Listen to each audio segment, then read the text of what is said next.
Студентскиот парламент веќе година и пол не постои, но пари редовно се префрлаат на нивна сметка.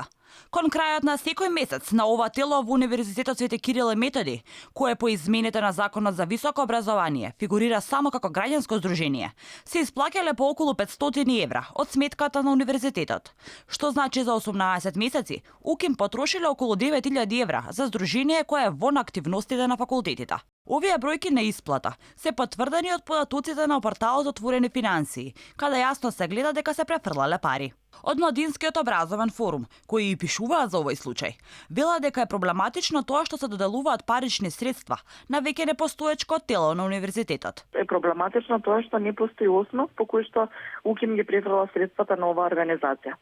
Значи, со донесувањето на новиот закон за високо образование, оваа организација повеќе не е дел од УКИМ. Тоа значи дека не престанува да постои како организација, затоа што е регистрирана по друг закон, тоа е Закон за здружение и фондации. Меѓутоа, правната врска помеѓу универзитетот и ова граѓанска организација, сега веќе се нарекува, не постои од причина што нема некој правен основ кој што ги поврзува.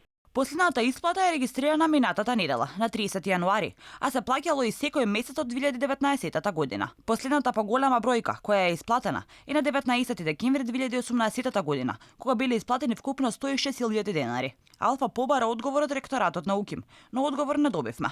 Овие исплати се случувале паралелно во период кога на студентите од Филозофскиот факултет за запишување на летниот семестар 2019-2020 година им се бараат по 100 денари за студентско собрание. Иако во законот пишува дека работата на факултетското студентско собрание се финансира со средства на факултетот во рамките на кои доделува студентско собрание.